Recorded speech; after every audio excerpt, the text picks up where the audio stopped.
Is it sharing? Yeah. Yeah, wonderful. Thank you. So today we're talking about total triage event. I'm going to talk less about our specific system, although if anybody's got any questions, that's absolutely fine, and more in general terms about what we've done and how we've got there. So today we're going to have a bit of a welcome. I'll give you a quick presentation, a quick run through of what we've done in PCS and what we've learned. The main bulk of the session is for question and answers. And then if anyone wants to stay on at the end, I'll do a session looking at, we'd sent out an Excel document to help you look at how many triage staff you may need. So we could do that as well. So starting from the beginning, where did we start in PCS? What did we want to achieve? So when we started talking about triage, we were looking at, the main issue for us was our demand versus our capacity. We consistently had far too much demand for the capacity that we had. We'd looked at different staff groups, how we managed that demand over days, and it had not quite worked. So we were looking at triage as a tool to help us manage that demand. We recognised really early on that we wanted a system where we could see the patients that were at highest clinical risk easily, rather than looking through reams of patients. Now, for us, that's a bigger problem maybe for others, because when we put all our practices on, that will be 45,000 patients. So you can imagine there will be a lot of requests coming through to sift through.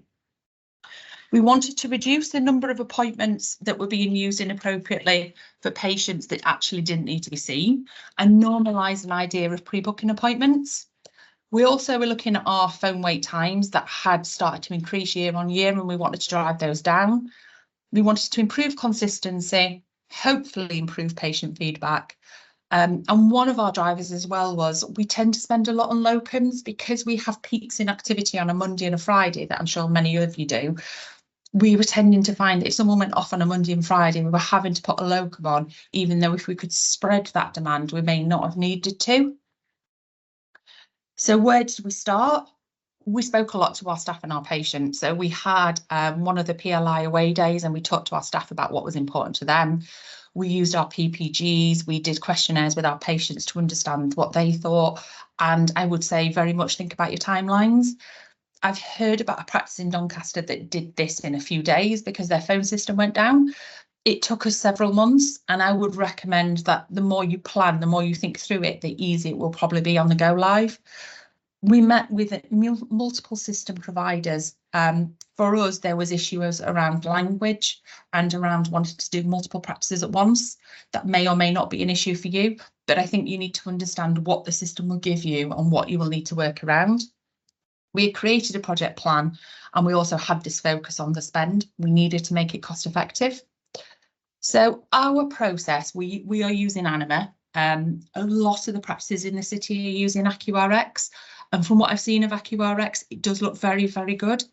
The issues for us were that we couldn't put more than one system, one module on AccuRx. So that is a unique problem for PCS that many of you won't face. And the other thing is it doesn't currently translate into languages, which for us with practices in Darnall that are 50% non-English speaking was a real problem. So there's two ways patients can come in. They can either come in online or phone up or turn up face to face. We discourage face to face and encourage telephone or online. If they're wanting a nurse appointment and they phone our reception team, our nurses can still book that patient directly in. Normally it's a recall process, or it's something where the hospital has said, you know, this person needs to come for their wound care. So we just allow our reception teams to book directly in.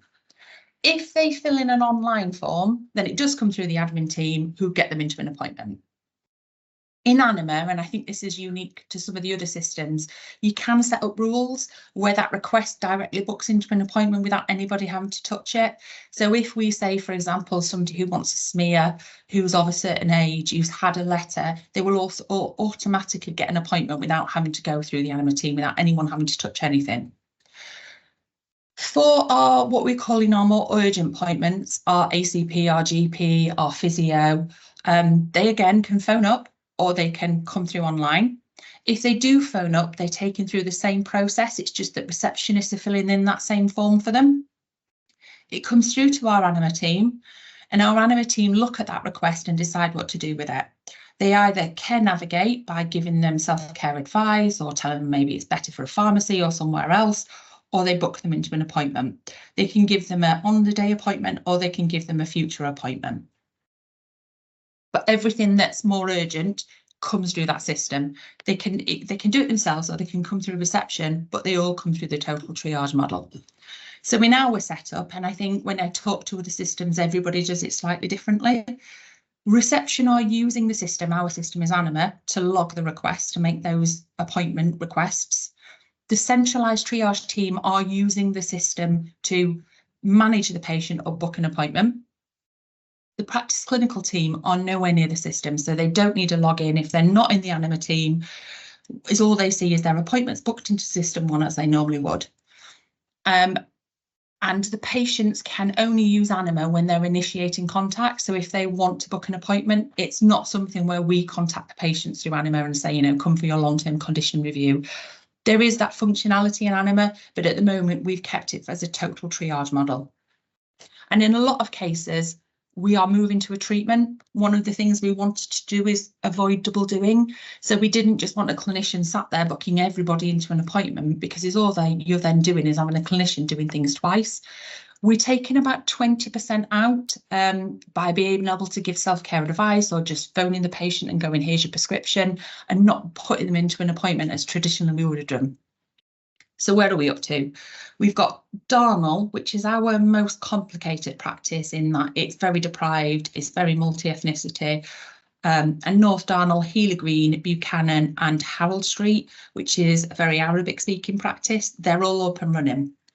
We are not the experts in this field. I just want to say that there are people in the city that have been doing this far longer than us. We just felt it was an opportunity for us to share our learning. We have seen an increase in complexity, and there's lots of debate about why that could be. For me, I do wonder if it's the right people are getting to appointments. So we seem to have far more older people getting through now, which for us is great. They're the right people. We definitely understand our demand better, and bizarrely, we have more phone calls on a Monday, but we've seen more appointment requests on a Tuesday. So I do wonder if that is because patients recognise Monday is a busy day, so we'll contact you on a Tuesday for anything that's not quite urgent. And the feedback from staff has been mixed. I think the fact that reception are not the ones manning the gates to appointments is great for them. I do think GPs having all that information when a patient turns up is really useful. But I also recognise when you totally change a system, perhaps GPs feel like you're taking your autonomy away. So there has been a bit of mixed feedback from staff. What we have learned is that patients are more capable than we think. So we had lots of conversations about patients will never use this, they're deprived, they don't speak English. But we have about 60% of our patients that are self-serving, doing it online themselves, even with that mix. And I imagine if you're in quite an affluent British area, then that will be even higher than that. However, our patient expectation is hugely adrift of reality. They think that if they come in and say, I need a GP appointment because my child has vomited in the night, they should be given a GP appointment straight away. And I know that's a challenge we all face, but I think it's something, if we could do it again, we would have focused more on in the beginning. Having this modern system has helped us recruit. So we've had GPs that have come to work for us purely because they want to work in Anima and do things in Anima. It's different, it's new, it's exciting. So it has been a recruitment aid for us. Choosing the right staff to work in that team is critical, but telling you what the right staff is really hard to do. So we've had brand new GPs that are absolutely flying in there. Conversely, we've got GPs that are towards the end of their career that are doing brilliantly as well. But then others that are new or others that are older that are struggling with the system. I think there's something about being able to manage risk and being able to say, you know, you don't need an appointment today, whereas others may think we need to give everybody an appointment so that I feel safe with that. So finding those right staff balance is a really difficult job, and I can't tell you exactly what those right staff are, but you have to work through that. So don't expect that you could just put anybody in it and it will work. You can never engage too much with staff and patients. And I think one of the things we've learned is sometimes you just have to go. You can plan and you can plan and you can plan. You will never, ever get it 100% right. And there is a little bit of preparing patients for that. On the first day, it will be chaotic. So if you can just do that engagement and make sure that they understand, you sometimes just have to push on. The other thing is every practice is different. And because we've got multiple practices, we can see that. We can see that the comments coming through from Darnell are very different from the comments coming through from Healy Green. You just have to understand, what are you trying to achieve with your patient cohort and how will you get there? So I've done some very quick graphs. So the blue arrows are where we've put different practices in. So the blue is the number of patients, they're called proxy requests. So that means reception have done them. The red are the patients self-serving, and the orange is the total number. So don't panic, it's increased because the blue points, as I said, we've added new practices in. So the total number of patients has gone up and up and up that could use this service. What is interesting is, though, that the proxy requests, the ones coming through reception, have remained pretty steady, and it's the number of patients at self-serving that have increased. This is our telephone data from just Darnell. So Darnell was the first site that went live. The blue arrow is when we switched Anima on. So you can see we were having up to nearly 70 patients on the phone at any one time, and that has dropped off significantly, and the numbers of calls have also dropped off.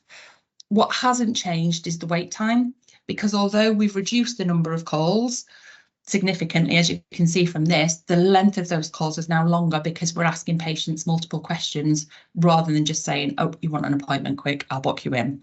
So the appointment length, the phone call length has gone from seconds to minutes, and that does have an impact. This is our patient feedback. It is mixed. We're at 3.3, average rating at 5, which doesn't sound great. Some of it is misunderstanding. So comments like, it's great for me, but the older generation will struggle. Well, in our model, they can still come through the phone. They don't have to go online. There is, again, this misconception that by putting this in, they think they can get exactly what they want when they want. And that was never the purpose. It was to try and clinically triage the right people to the right appointments. But when you look at the question on the right, which is, do you like an idea of an appointment system that prioritises appointments for those in medical need? They don't like that idea anyway. So I suppose we were always setting ourselves up to fail. But we know we have to make sure that we're using those appointments in the best way that we can. And that doesn't necessarily mean that when you wake up with a blocked nose this morning that you need to see a GP today. What would we do differently? Definitely engage more, especially about signposting, especially about why to patients it makes most sense that we get them to the right service, and that's not necessarily the practice. We have done that a lot over the past few years, and I think that differs again amongst our demographics. So in Darnell, I think we struggle with that the most. In Healy, I think patients understand that the most. So it will vary for your practices. We definitely would have done something more about having someone in the practice helping them with pads or maybe with computers, showing them how to sign up. And part of that would have been if we'd been braver about saying we are going live on this date. If we'd communicated earlier, patients would have perhaps signed up earlier, and therefore we wouldn't have compounded this problem of everybody trying to get on the same day. So I have put our email address if anybody wants to ask any questions, but this is really your opportunity to ask as many questions as you would like now. Has anybody got any questions? Oh, sorry, I can see there's some in the chat. I'll have a look at those ones as well.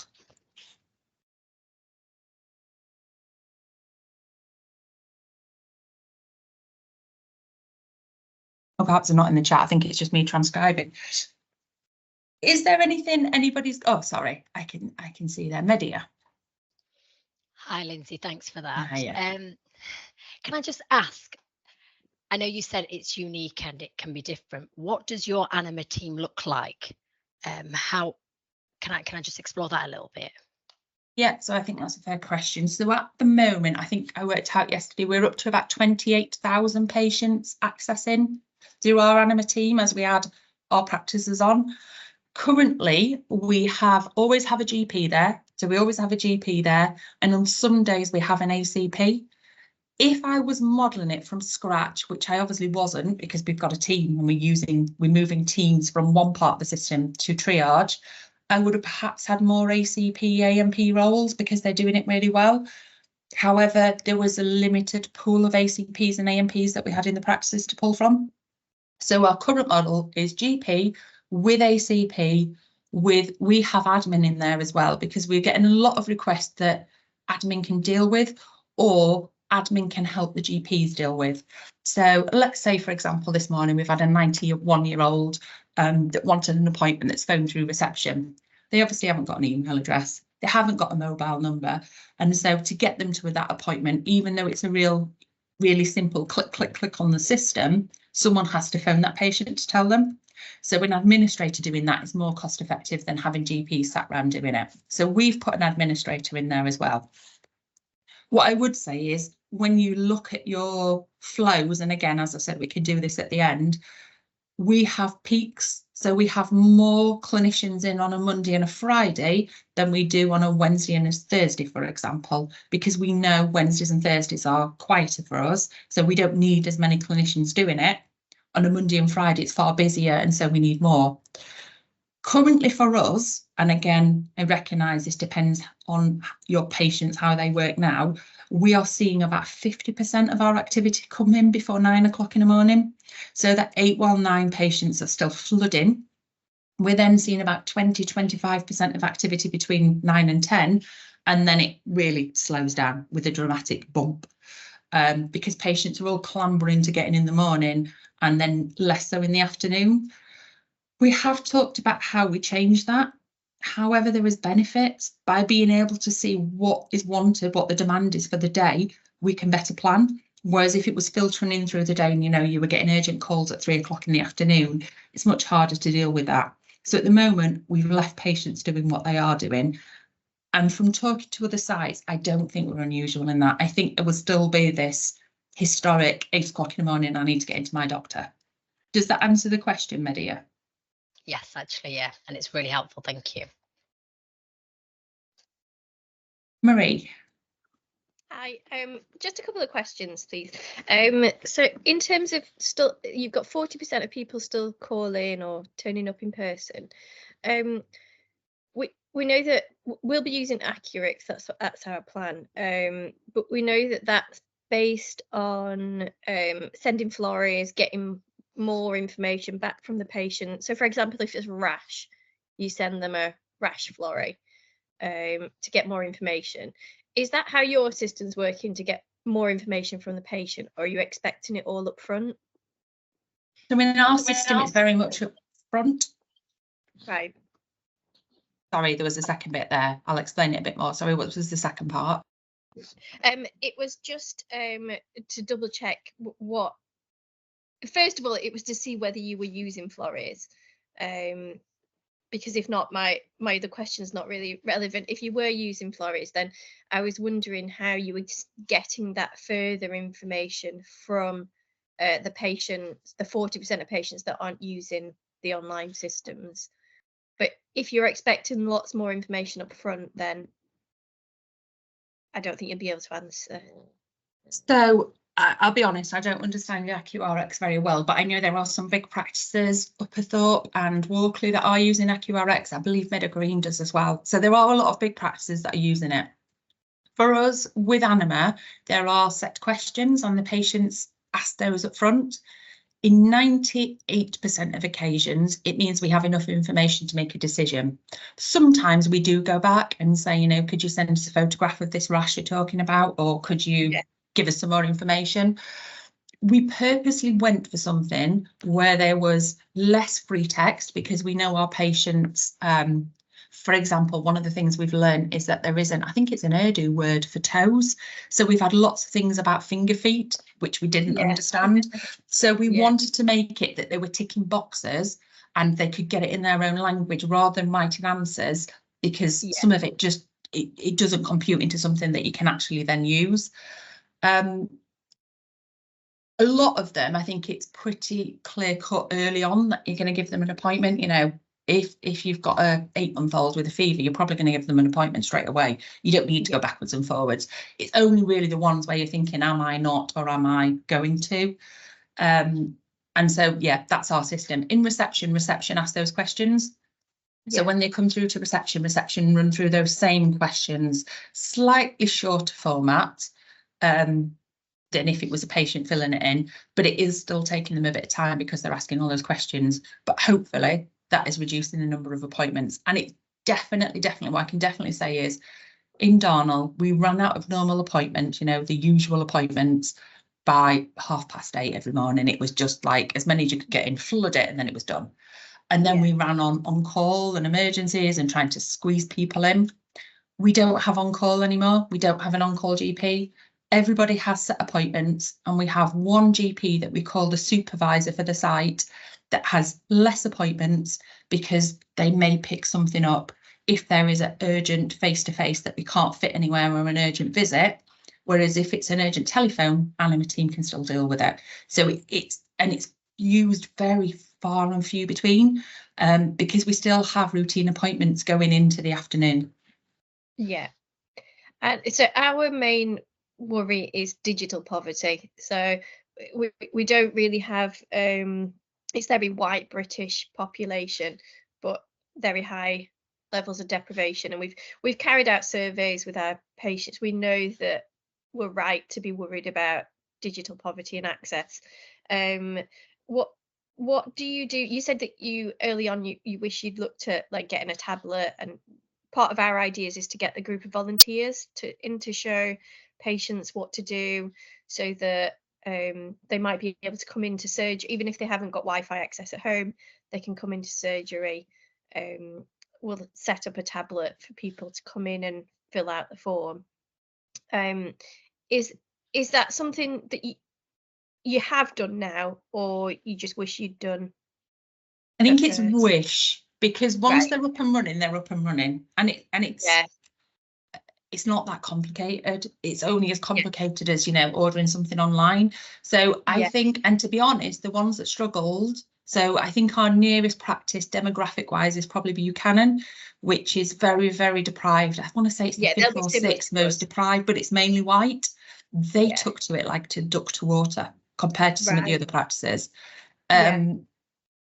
But if they can still phone. So we're not saying you can't phone, you can still phone. If you can't get on, if it's not right for you, if you're elderly, if you don't want to go online, please still phone us. If you can go online and it's better for you, go online. I think if we took a hard stance, we would have massively increased the number self-serving, but then we would have risked alienating patients. So by offering both, for me, they've just got an extra added option. Nobody gets treated any more beneficially other than you haven't got to wait in a phone queue. They both get treated exactly the same in the Anima hub. They're just a request either way they've come. But it just means they have both options available. Thank you. No problem. Moira. Hi, yeah. Can I just ask how your GP sessions, if they've changed their templates on a daily basis, so how their appointments look on a day? So we're looking at going, I mean, I work for the University Health Service, so we're prime target with students, you know, we've got 45,000. We're looking at going total triage, hopefully. But we're thinking about how the GP templates, how their day will look and how it'll change with regards to appointments. Because we have a lot of follow-up appointments. Our patients do have a lot. So we're talking about maybe 50% follow-up, 50% Anima. I wonder how yours look at the moment. So on that, is slightly different. Again, I would say, because we've got different demographics, we've tried to match our patient populace. So in Darnall, because there's a lot of interpreted, we have every appointment is 15 minutes. In Buchanan, we were making them 12 minutes, but the clinicians rightly said, what will a patient do with an appointment that's 16 minutes past 10? So we've actually made them 10 minutes and given them admin breaks after every 5 to make it 12 minutes, but it doesn't look 12 minutes to the patients. In terms of the follow-ups, we've taken quite a tough line on it, and we said follow-ups are only where a patient is incapable of being able to make their own follow-up. Because now we have Anima, it's really easy. There isn't that argument about I need to sit on the phone for hours or it's not convenient. They can put that request in. They can say, I want an appointment next Thursday at 4 o'clock. I've seen Dr. X already and I want to see Dr. X again. And we can enact that. So I recognise that's difficult to have with clinicians and every practice is different, but that's the line we've taken. We've taken follow-up if it's something like mental health or dementia or there's something you're really concerned about. If it's not those patients, tell them when they're ready for their appointment to come back through the system. what they want, when they want it, with which doctor, and we'll match them up in the Anima hub. So that's the way we've done it. Otherwise, we did risk just having all these follow-ups and not enough same-day capacity again. We have put quite a few results appointments as well.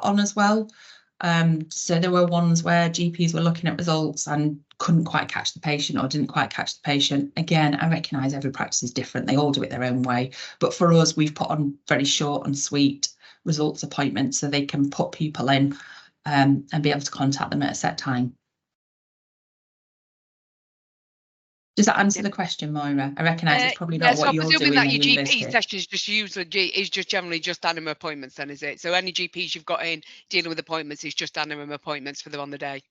Yeah, they are blocked up as follow-up so that they're not released. Again, it depends what system you use, but we can send out links that say choose your appointment in the next 2 weeks. So they're not, the follow-up ones are not set up so the patient can get into those. The follow-up ones are held for the GP to use. They can't, so the patient can't self-direct book in. But yes, the rest of them are Anima. Yeah, that's great. Thank you. Yeah. I think on that note, I'm sorry, I don't know who it is at Porterbrook. I can't see your name, but before I bring that person in, I think I've totally lost my train of thought. One of the things I was going to say is we have, I know what it was, we have found that there's maybe not quite as many same day needed as we thought, and we heard that from a lot of sites before we went live. We had a very heavy same day focus before we went live in most of our practices, and actually when you look at those requests, we're often putting people in same day that could have waited a day, 2 days, simply because we've got appointments today. So I think that's probably just something to be aware of as well. Is there somebody at Porterbrook that wants to ask a question? Hello. I'm just checking. So I think you said that 20% of the appointments that come through to the triage team would be sorted out by them, and then 80% would be booked for an appointment. Do you mean that the triage team does that include then doing sort of short consultations, ringing up the patient up and doing a telephone consultation, and then they're booked? If they can't sort it, they're booked for a longer appointment with another GP. Are they appointments, or are they signposting or sending scripts? If that makes sense. It does make sense. So it's a bit of a mix. So when we went live with this, we were really clear that we didn't want to put a clinician in the triage hub that just booked into appointments, because in our eyes that was double doing everything. And so there was something about creaming off. So we talked about 2-3 minutes. Can it be done in 2 or 3 minutes? If it can be done in 2 or 3 minutes, just do it, because it's as quick to do that as it is to book an appointment. So examples of what may happen: it may be signposting, it may be giving self-care advice. So in Anima, and I'm sure AccuRx is the same, there's lots of templates that you can set up, or they're already there. There's templates that you can use that will give you advice on what to do with managing a temperature, or when to seek advice if you've got a cough and cold, and how you can manage at home.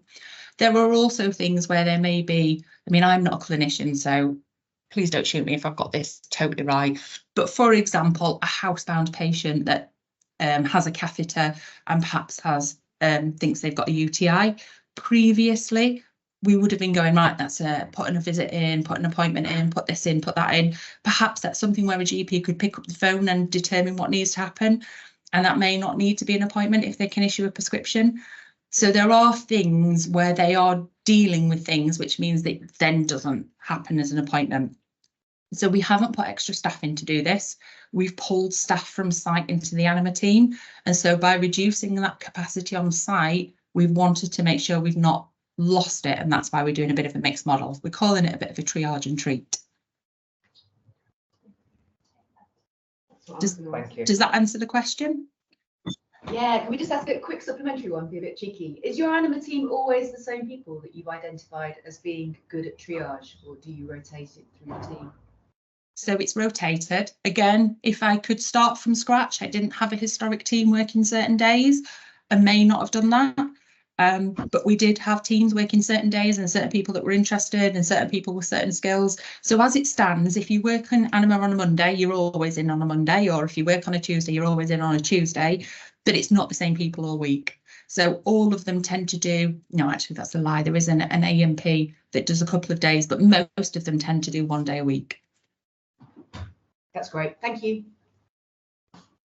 Mike? Afternoon, hope you're well. Happy New Year. Hello. So how much unmet demand do you think you've unearthed because you've got more access, because you're letting everyone message you? Do you think you've seen more demand from it? I know you're managing it differently, but have you seen a higher request for stuff, both useful and unuseful stuff from people? I definitely think we've uncovered unmet demand. And I think because we've only been doing this December and we're not experts yet, we have started looking at the data. I think it's hard to really quantify in it is 10% or it is 20%. But what we're definitely seeing is that increased complexity coming through. So we've had more home visit requests than we've ever had, which perhaps it's just because it's winter, perhaps it's just because it's an odd year, I don't know. But it feels like those patients, the older patients, I don't want to be stereotypical, but, you know, from the war that are a bit tougher and say, you know, I can manage if you're a bit busy, or perhaps the ones that didn't get through before. And we got a lot of, I've woken up this morning with a cough and cold demanding patients. So it does feel like we're getting more of the right patients through. And there's definitely more patients that now historically would have got an appointment that are now not getting an appointment. But I think the fact that a clinician is telling them, in most cases, not all, there's always the anomalies, aren't there? But in most cases, the clinician saying, you know, I don't need to see your child because they vomited once in the night. This is the self-care advice. Come back to us if this continues, is working.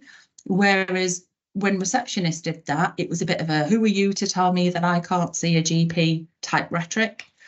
I've had some feedback today from the reception teams, and although there's some niggles, you know, there's some bits that they'd like to change, the main feedback is it's such a relief for us not to be that gatekeeper. It's such a relief that it's not us going to the GP going, you know, we need you to see this extra patient, or telling that patient that they can't be seen today. It's taking it away from the reception teams, and the reception teams are very skilled, aren't they? They do a very, very difficult job. But I think our GPs have seen in that team now just what they deal with in a day. So they're talking about clinical risk. I need to be assured that I've seen all the high risk patients, that they're not sat there for 2 hours while I get to them. I was like, but this is what happened before. They were just in a phone queue. And then they got through to a receptionist who went, oh, we're really struggling today. So I think it's possibly changed that. One of the things, like I said, on ours is it rag rates the patients. I don't think that's as much of a need if you've got a smaller practice. I think it's just the sheer volume. So I think we had 450 requests come through on Monday, bearing in mind we're on 20,000 patients, but it's an awful lot when you look at it as a big list.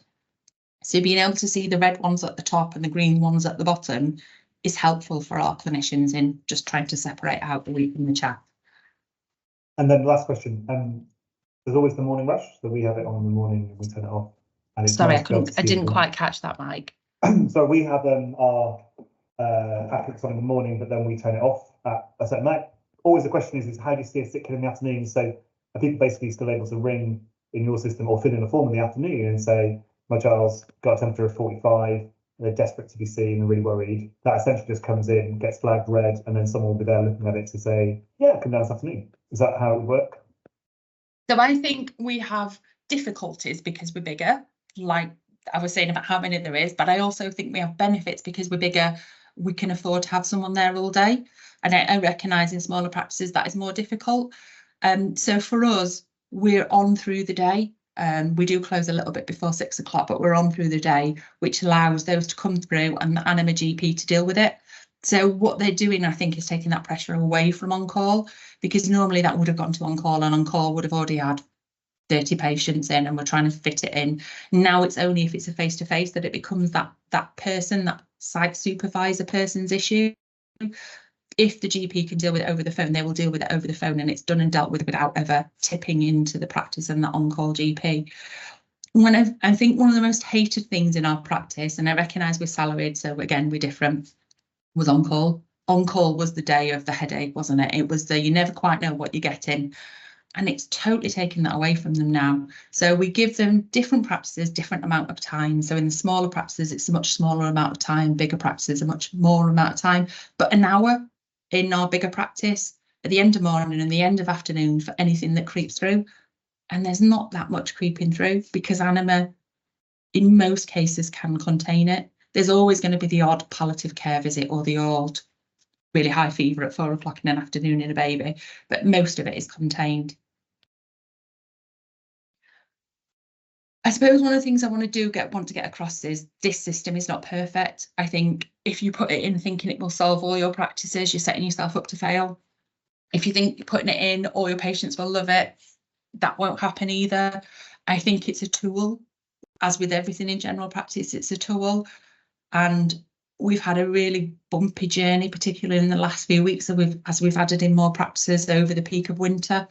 But I still wouldn't go back. I still think we are now at least understanding what is out there, that there is an infant with a high temperature, that perhaps, you know, you're always worried, have they got past reception, have they not got past reception? We'd always like to think they would have, but before we couldn't have guaranteed it. Now we can guarantee it. Now we can guarantee a clinician is eyeballing everything. We can guarantee that we're doing everything in a systematic way rather than, you know, one receptionist interpret it one way, another receptionist interpret it another way. So there definitely are benefits, but it will not solve demand and capacity as a broad brush. Marie. Just one thought. Have you seen any significant increase or decrease in list size because of it? Not yet.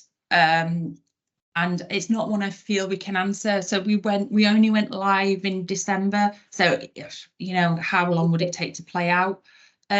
We've had a couple of grumbles, and that was on day one, about people going, oh, it's terrible, we don't want to have to use anima. But other than that, we've not had complaints coming through. Well, of course, we've had complaints, but we've not had complaints specifically about, you know, you've put anima in and this is disgusting. I spoke to the MP before we went live, and he said, I spoke to him again last week, and he said he's heard nothing. There's nothing gone through to Health Watch bar that WOD on the first day. So I'm not sure that it's had perhaps the impact that we thought in that respect. And again, I do think that the fact that we're not forcing people to go online, we are saying just phone us like you normally would. It's hard to see what the downside is. I mean, the downside is they might be being asked more questions, but it's certainly not that they can't access it because we've switched this on. Thank you.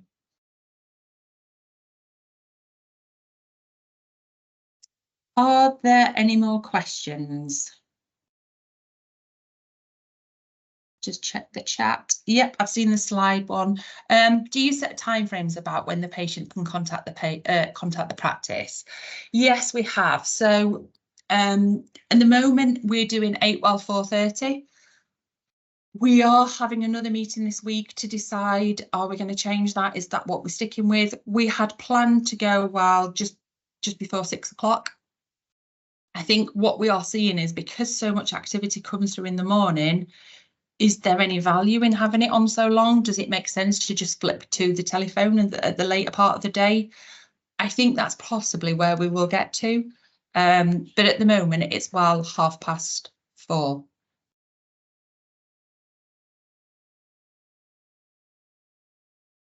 Is there any other questions? No. So for any of you that are managers, one of the other things that I said I would do is go through the triage modelling document that we've previously sent out. So this is just a document where if you have your telephone numbers, it's a tool, it's what we use just to try and help us understand how many staff we felt we'd need in our triage team once it went live. I think having done it, it's given us a good steer. It's not perfect. As I said, the number of phone calls on a Monday hasn't equated to the number of appointment requests, but it is a starting point. So if anyone wants to disappear, thank you very much for coming. You're more than welcome. You can disappear now. If anyone wants to stay on, I will put that in the triage in the chat. Hopefully I've got the right document in. So you can see it and we can have a look at it together. So I'm just going to move over to the triage document. And everyone has a chance to decide what they're doing.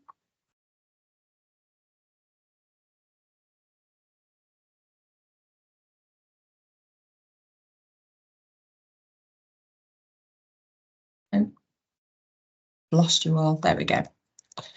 Right, so let me, yeah.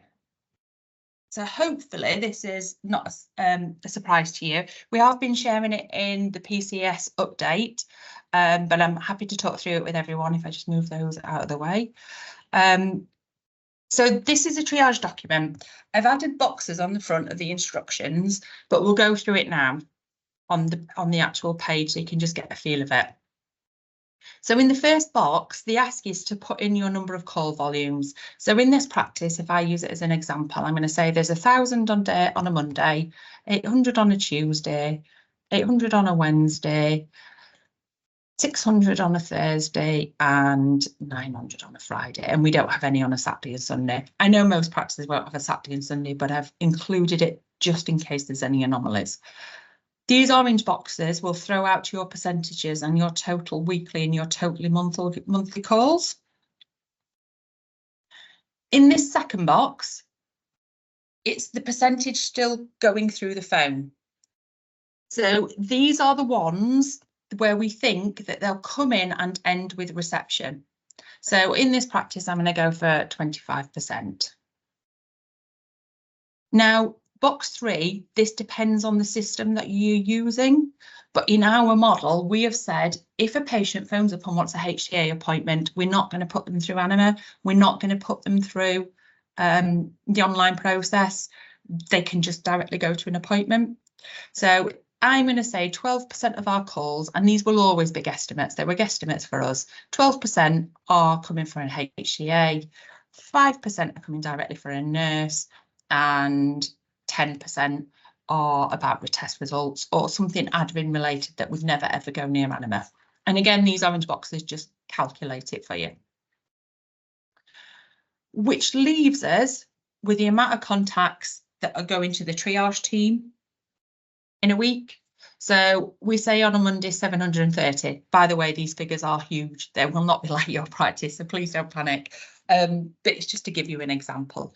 So we're saying 73% of contacts are going to go through to the triage team. In here, you can populate, depending on which staff groups you have, how many minutes you think it will take them to deal with the triage. So to give you some examples, and I've put all this in the instructions just to give you a bit of guidance about what I think. We're finding a triage is taking less than a minute. So in this particular model, I'm going to say it's a GP only triage and it's going to take a minute. By putting that in, it should hopefully calculate how many GPs you need, and it's not done it. I will resend this out with a different format, but effectively what it does is it says how many GPs you need. So in this particular occurrence, it would be 100% GPs, and how many whole-time equivalents you need, and it will plot that through for you to help you understand. So in this particular model, with the 700 coming through to the triage GP on a Monday, it's saying you'll need 2.9 GP sessions, you'll need 2.32 on a Tuesday, and so on and so forth. It just helps you think through your activity and understand how many clinicians, because I know for us it was one of the most difficult things saying, do we need 1 GP, do we need 5 GPs, do we need 2 GPs? It will help you do that. So I will reshare that again this week. There is full instructions, as I said, on this tab that will talk you through it. Most of it is best guess. I think the bit that you probably will have is your telephone numbers for most practices. And I would definitely say triage wise, it doesn't take as long as you think it does to complete a triage. You're probably talking a minute, 2 minutes, depending on your staff groups. AMPs, ACPs perhaps take slightly longer than GPs that make snapshot decisions, and it will throw out at the end how many staff you need.